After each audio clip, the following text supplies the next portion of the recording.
باقی رہی کی بات یہ کہتا کہ یہ صوفیہ کی کتابیں پیش کرتے ہیں، تو وہ صرف صوفیہ کی کتابیں پیش نہیں کرتے، قادیانی مرزا قادیانی کی نبوت کو، جھوٹی نبوت کو ثابت کرنے کے لیے قرآن کی آیتیں پیش کرتے ہیں۔ ان کی جو احمدیہ پاکٹ بک ہے، جو انہوں نے ایک نصاب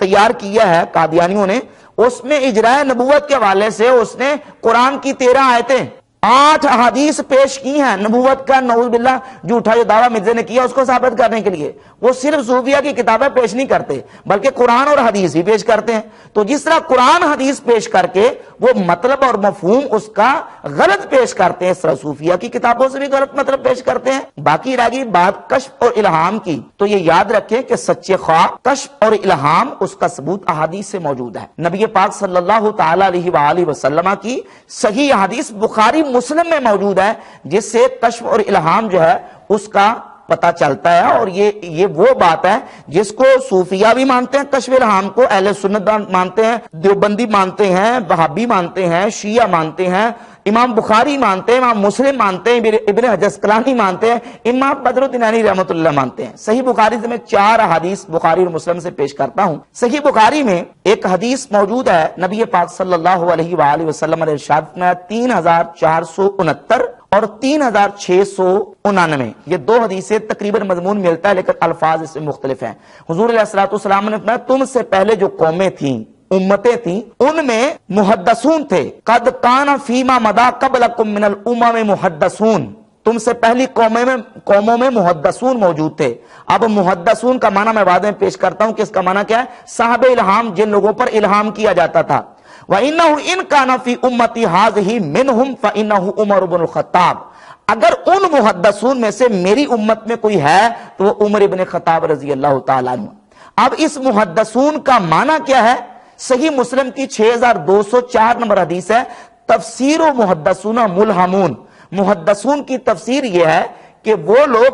جو الہام کیے جاتے تھے، یعنی جن پر الہام کیا جاتا تھا، یعنی اللہ رب العزت ان کے دل میں بات ڈال دیتا تھا اور ان کو الہام کیا جاتا تھا، وہ پہلی امتوں میں بھی تھے، اور اگر میری امت میں کوئی ہے تو وہ عمر ابن خطاب رضی اللہ تعالی عنہ کی ذات گرامی قدر ہیں۔ اور جو صحیح بخاری کی 3699 نمبر حدیث ہے، اس میں لفظ یہ ہے لقد کان فی من کان قبلکم من بنی اسرائیل رجال یکلمون، تم سے پہلے بنی اسرائیل میں ایسے رجال تھے یکلمون، جن سے کلام کیا جاتا تھا، جن سے فرشتے کلام کرتے تھے، ان سے کلام کیا جاتا تھا، یعنی اللہ رب العزت ان کے دل میں بات ڈال دیتا تھا، من غیر ان یکون انبیاء، بغیر اس کے کہ وہ نبی ہوں، یعنی وہ نبی نہیں تھے، غیر نبی تھے، اولیاء اللہ تھے، صالحین تھے، لیکن اللہ رب العزت جل شانہ ان کے دلوں میں بات ڈال دیتا تھا، ان سے کلام کیا جاتا تھا۔ فَإِن يَكُن مِّن أُمَّتِي مِنْهُمْ أَحَدٌ فَعُمَرٌ، اگر میری امت میں کوئی ہے تو وہ حضرت عمر رضی اللہ تعالیٰ۔ اب یہ جو حدیث ہے اس میں ان کا لفظ بھی، کلمہ بھی استعمال ہوا۔ امام ابن حجر اسقلانی نے لکھا، امام بدر الدین عینی رحمۃ اللہ علیہ نے لکھا کہ ان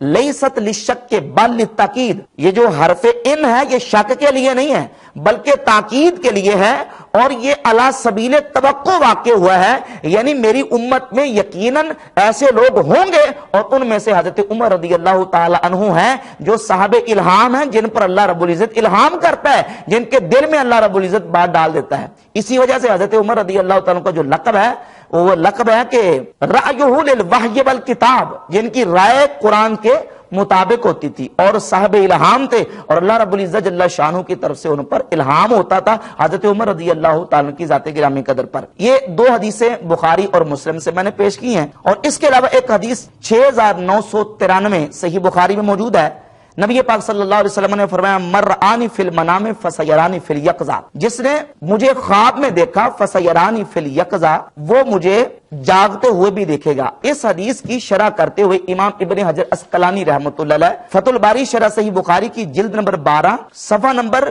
480 پر لکھتے ہیں ھذا المقام الذی اشار الیہ هو الالہام، یہ مقام وہ ہے جس کی طرف اشارہ کیا گیا، وہ الہام کا مقام ہے، یعنی جو بندہ مجھے خواب میں دیکھے گا وہ جاگتے بھی دیکھے گا، یہ الہام کی طرف اشارہ ہے۔ لم ارا فی شیء من الاحادیث وصفہ بما وصفت به الرؤیا انہ جزء من النبوہ، فرماتے ہیں کہ جس طرح خوابوں کا وصف احادیث میں بیان کر دیا گیا ہے، الہام کے اوصاف احادیث میں بیان نہیں ہوئے، لیکن فرماتے ہیں قیل فی الفرق بینہما، ان المنام یرجع الی قواعد مقررۃ ولہ تعویلات مختلفۃ، کہتے ہیں کہ یہ کہا گیا ہے کہ الہام اور خواب میں فرق یہ ہے کہ خواب جو ہے اس کے قواعد مقرر ہیں، اس کی تعویلات ہیں، اس کی تعبیرات ہیں، لیکن الہام جو ہے اس کے قواعد نہیں، یہ بعض لوگوں نے کہا ہے۔ لیکن وہ امام ابن حجر اسقلانی فرماتے ہیں یہ بات جو ہے یہ ایک قابل محل نظر ہے اور اس کا تعاقب کیا گیا ہے۔ فرماتے ہیں کہ ایک فرق یہ ہے الہام اور خواب میں۔ الہام کیا ہوتا ہے کہ انہ لا یقع الا للخواص، الہام عام لوگوں پر نہیں ہوتا، خاص لوگوں پر ہوتا ہے۔ ولا یرجع الی قاعدۃ یمیز بها بینہ وبین لمۃ الشیطان، بعض لوگوں نے یہ کہا ہے کہ خواب میں اور الہام میں کوئی فرق کرنے والی چیز نہیں ہے، لیکن کہتے ہیں اس کا تعاقب کیا گیا ہے۔ اہل معرفت نے یہ کہا کہ ان الخاطرہ الذی یکون من الحق یستقر ولا یضطرب، اگر دل میں کوئی بات ڈالی جائے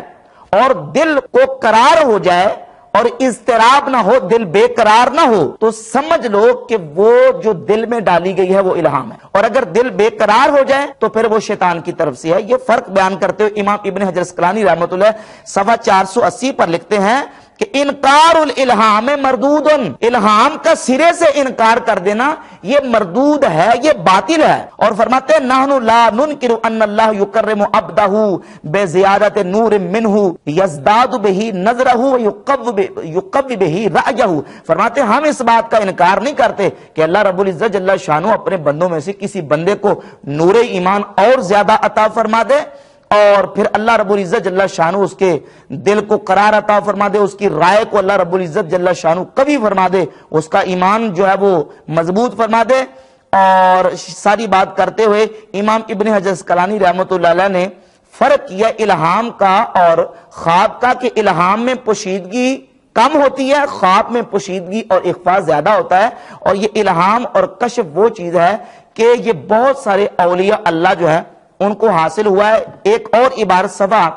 465 پہ امام ابن حجر اسقلانی رحمۃ اللہ علیہ الہام کے حوالے سے حدیث کی شرح کرتے ہوئے بیان کرتے ہیں، حدیث نمبر 6990 ہے صحیح بخاری کی، لم یبقى من النبوت الا المبشرات، کہ نبوت باقی نہیں ہے مگر خوشخبریاں۔ صحابہ نے پوچھے یا رسول اللہ وہ خوشخبریاں کیا؟ تو فرمایا کہ وہ نیک اور اچھے خواب ہیں۔ اب یہ جو حدیث ہے اس کی شرح امام ابن حجر اسقلانی رحمۃ اللہ علیہ نے کیا، وہ فرماتے ہیں کہ قال ابن التین، امام ابن التین لکھا ہے مان الحدیث ان الوحی ینقطع بموتی، اس حدیث کا معنی یہ ہے کہ وحی میرے وصال پر منقطع ہو گئی، وحی نبوت ختم ہو گئی۔ ولا یبقى ما یعلم منہ ما سیکون الا الرؤیا، اب وہ آنے والے جو واقعات ہیں ان کو نہیں جانا جا سکتا سوائے خوابوں کے، کہ اللہ رب العزت کسی کو خواب دکھا دے، خواب میں آنے والا واقعہ اللہ تعالیٰ دکھا دے۔ وَيَرُدُّ عَلَيْهِ الْإِلْهَامِ، کہتے ہیں اس سے تو الہام کا رد ہوتا ہے، لیکن فَإِنَّ فِيهِ إِخْبَارًا بِمَا سَيَكُونُ وَهُوَ لِلْأَنْبِيَاءِ بِالنِّسْبَةِ لِلْوَحْيِ كَالرُّؤْيَا وَيَقَعُ لِغَيْرِ الْأَنْبِيَاءِ كَمَا فِي الْحَدِيثِ، کہتے ہیں خواب اگر نبی کو آئے تو وہ وحی خدا ہے، وہ وحی نبوت ہے، لیکن نبیوں کے خوابوں کے علاوہ اللہ کے نیک بندوں کو فرماتے ہیں کہ بھی الہام ہوئے، جس طرح کہ حضرت عمر رضی اللہ تعالیٰ کی شان میں جو حدیث نمبر 3469 اور 3699 گزر چکی ہے، وہ کیا کہ نبی پاک علیہ الصلوۃ والسلام نے فرمایا پہلی امتوں میں محدثون گزرے ہیں، یعنی صاحب الہام، اگر میری امت میں کوئی محدث ہے تو وہ حضرت عمر رضی اللہ تعالیٰ نے۔ اب یہ دو حدیثیں آ گئیں، ایک حدیث یہ ہے کہ نبوت باقی نہیں ہے، صرف مبشرات باقی ہیں،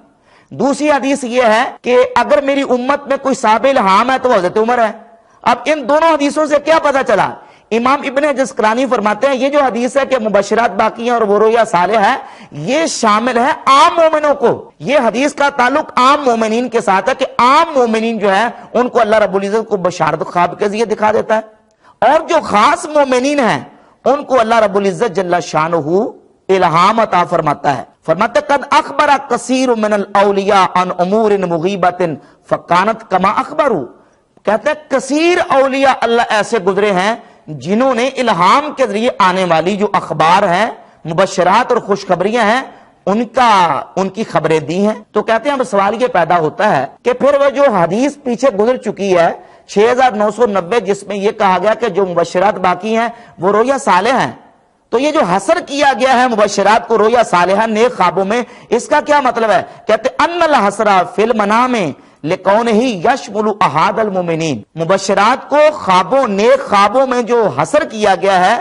وہ اس لیے کیا گیا ہے کہ وہ شامل ہے عام مومنین کو، بخلاف الالہام ہے، برخلاف الہام کے، انہو مختص بالبعض، کیونکہ الہام کے لیے اللہ نے بعض مومنین کو خاص کیا ہے، وَمَعَ قَوْنِهِ مُخْتَصًا فَإِنَّهُ نَادِرٌ، کیونکہ الہام کے ساتھ بعض مومنین خاص ہیں اس لیے الہام بہت نادر ہے، یعنی بہت کم لوگ ہیں جن کو الہام ہوا۔ فَإِنَّمَا ذُكِرَ الْمَنَامُ لِشُمُولِهِ وَكَثْرَةِ وُقُوعِهِ، آپ فرماتے ہیں کہ خواب کا ذکر اس لیے کیا گیا کیونکہ یہ عام طور پہ کثرت کے ساتھ واقع ہوتی ہے۔ وَيُشِيرُ إِلَى ذَلِكَ قَوْلُهُ صلی اللہ علیہ وسلم فَإِن يَكُن، اور نبی پاک صلی اللہ علیہ وسلم کا یہ جو فرمان ان یکن ہے اس سے پتہ چلتا ہے کہ الہام بہت کم ہے۔ وَكَانَ السِّرُّ فِي نُدُورِ الْإِلْهَام، اب ایک سوال پیدا ہوتا تھا، وہ یہ سوال پیدا ہوتا تھا کہ پھر الہام بہت کم کیوں واقع ہوا ہے؟ نبی پاک صلی اللہ علیہ وآلہ وسلم کے صحابہ کرام علیہ رضوان سے الہام بہت تھوڑا اور کم کیوں واقع ہوا؟ تو اس کا جواب دیتے ہوئے امام ابن حجر فرماتے ہیں کہ حضور نبی پاک علیہ الصلوۃ والسلام کے صحابہ سے الہام بہت کم کیوں واقع ہوا، اس میں راز اور سر یہ تھا، کان السر فی نذور الالہام فی زمانہ و کثرتہ من بعدہ، حضور کے زمانے میں کم ہوا اور حضور علیہ الصلوۃ والسلام کے وصال کے بعد بہت زیادہ امتیوں کو الہام ہوا۔ اس کی وجہ یہ ہے غلبۃ الوحی الیہ صلی اللہ علیہ وسلم فی الیقظۃ، کہ اس وقت نبی پاک صلی اللہ علیہ وآلہ وسلم کی ذات اقدس پر کثرت کے ساتھ وحی نازل ہوتی تھی جاگتے ہوئے، وہ وحی کا زمانہ تھا، کثرت وحی کا۔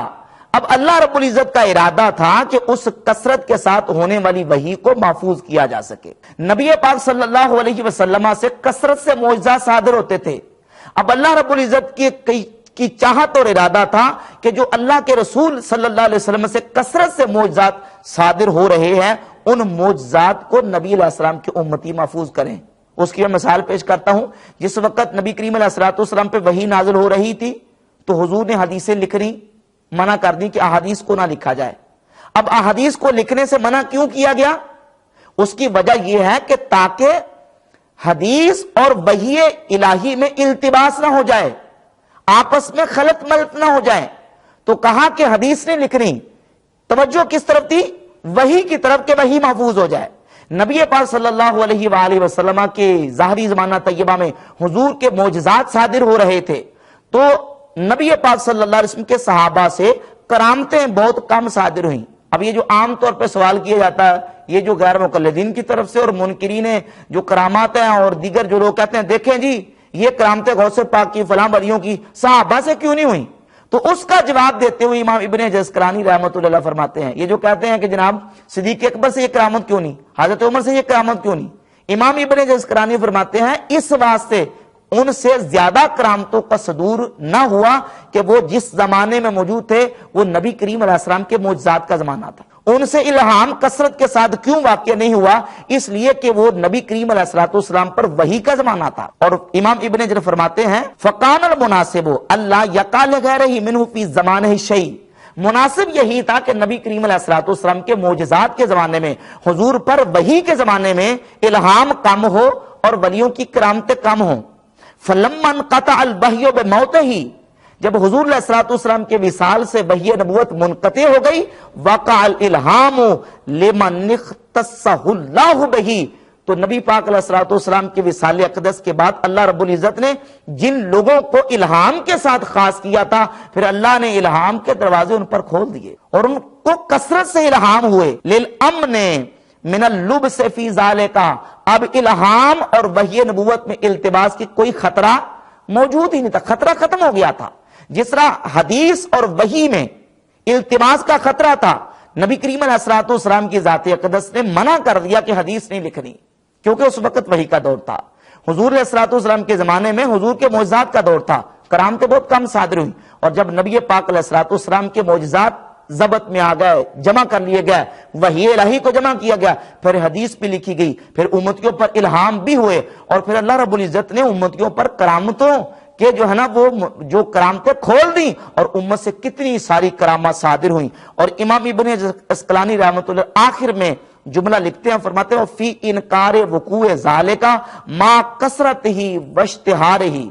فرماتے ہیں الہام اور کرامتوں کے اتنے زیادہ واقع ہونے کے باوجود اور اتنی کثرت سے واقع ہونے کے باوجود اس کا انکار کرنا مکابرۃن، یہ مجادلہ اور مکابرہ ہے، اور اس کا انکار کرنے والا وہ جو ہے وہ حق کو تسلیم کرنے کے لیے تیار نہیں ہے۔ یہ امام ابن عسقلانی رحمۃ اللہ علیہ نے الہام اور کشف کے حوالے سے بڑی عمدہ گفتگو فرما دی، اور تقریباً اس سے ملتی جلتی جو گفتگو ہے امام ابن حجر عسقلانی کے علاوہ امام بدر الدین عینی رحمۃ اللہ علیہ نے بھی فرمائی ہے، یہ سارے محدثین۔ تو مرزا کہتا ہے میرے علاوہ جو ہے وہ کوئی ختم نبوت پہ بات نہیں کر سکتا جو الہام اور کشف کو مانتا ہے، تو اس اعتبار سے تو امام بخاری بھی پھر ختم نبوت پہ بات نہیں کر سکتے، امام مسلم بھی نہیں کر سکتے، کیونکہ الہام کو تو وہ بھی مار رہے ہیں، امام ابن حجر عسقلانی بھی مار رہے ہیں۔ اچھا، اس کے علاوہ ایک اور حدیث موجود ہے، متعدد کتب احادیث میں، سیرت کی کتابوں میں سیدنا عمر فاروق رضی اللہ تعالیٰ عنہ کے کشف کے حوالے سے کم از کم درجہ حسن کی حدیث موجود ہے۔ امام بہقی رحمۃ اللہ علیہ اپنی کتاب دلائل النبوہ و معرفت و احوال صاحب شریعہ جلد نمبر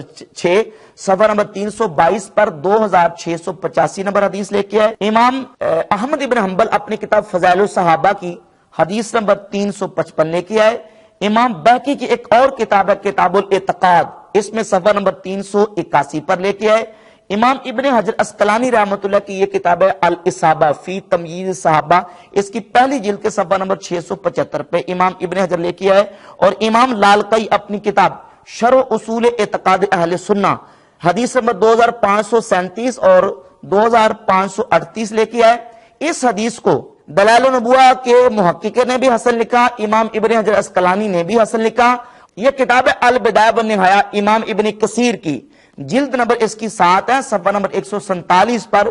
امام ابن کثیر نے بھی اس کی سند کو جید اور حسن لکھا۔ اور ناصر الدین البانی اس نے مشکات کی جو تحقیم کیا جلد نمبر 3 صفحہ 1678 حدیث کا نمبر 5954 ہے،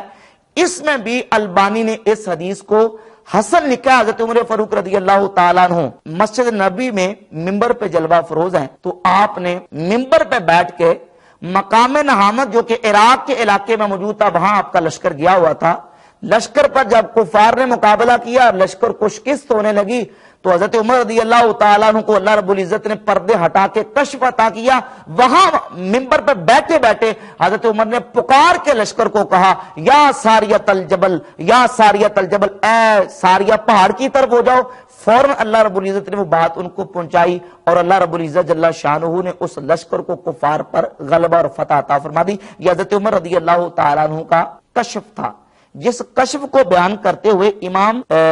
بہقی رحمۃ اللہ اپنی کتاب الاعتقاد کے صفحہ نمبر 382 پہ لکھتے ہیں وَهَذَا أَصْلٌ فِي جَوَازِ کرامات الاولیاء۔ دونوں حدیثیں حضرت عمر کا محدث ہونا اور یہ جو پیچھے کرامت والی دی کشف والی، دونوں بیان کر کے کہتے ہیں یہ اللہ کے ولیوں کی کرامات کے حوالے سے اصل ہے۔ اور یہ جو محدثون والی حدیث ہے کہ امت میں محدثون ہوں گے صاحب الہام، اس کو بیان کرتے ہوئے امام نووی رحمۃ اللہ علیہ شرح صحیح مسلم کی جلد نمبر 2 صفحہ نمبر 276 پہ لکھتے ہیں، کہتے ہیں کہ وفیہ اثبات و کرامات الاولیاء، اس میں اللہ کے ولیوں کی کرامتوں کا بیان ہے۔ اور امام بدر الدین عینی رحمۃ اللہ علیہ اپنی کتاب عمدۃ القاری شرح صحیح بخاری کی جلد 16 صفحہ 76 پر لکھتے ہیں فیہ کرامات الاولیاء، اس میں اللہ کے ولیوں کی کرامات کا بیان ہے۔ وَإِنَّهَا لَا تَنْقَطِعُ إِلَى يَوْمِ الدِّينِ، کہتے ہیں کہ یہ کرامت قیامت تک منقطع نہیں ہوگی، یہ کشف اور الہام قیامت تک جاری و ساری رہے گا۔ تو یہ سارے بحمد تعالیٰ دلائل اور حقائق جو ہے اس بات کا بین ثبوت ہے کہ کشف اور الہام جو ہے یہ کتب حدیث میں موجود ہے۔ اور ایک اور حدیث اس حوالے سے میں پیش کر دوں، یہ امام ابو بکر ابن ابی شیبہ امام بخاری کے استاذ ہیں، یہ ان کی کتاب المصنف لابن ابی شیبہ، اس کی حدیث نمبر 31064 نمبر حدیث ہے۔ نبی پاک علیہ الصلوۃ والسلام کے ایک صحابی حضرت سیدنا حارث ابن مالک رضی اللہ تعالیٰ عنہ حضور علیہ الصلوۃ والسلام کی بارگاہ اقدس میں آئے تو حضور علیہ الصلوۃ والسلام نے فرمایا کہ اے حارث بن مالک، تم نے صبح کس طرح کی، کس حال میں کی؟ تو انہوں نے عرض کی یا رسول اللہ میں نے اصبحت مؤمنا حقا، میں نے مومن برحق کی حالت میں صبح کی ہے۔ تو فرمایا کہ ان لکل قول حقیقتا فما حقیقت ایمان کا، ہر قول کی ایک حقیقت ہے۔ نبی پاک علیہ السلام نے فرمایا تیرے ایمان کی کیا حقیقت ہے؟ تو سنیے حضرت حارث بن مالک رضی اللہ عنہ عرض کرتے ہیں یا رسول اللہ میں نے صبح اس حالت میں کی کہ دنیا سے میرا دل اٹھ چکا تھا اور میں نے رات سحری کی حالت میں کی اور دن میں نے اپنا جو ہے وہ پیاسے حالت میں کیا.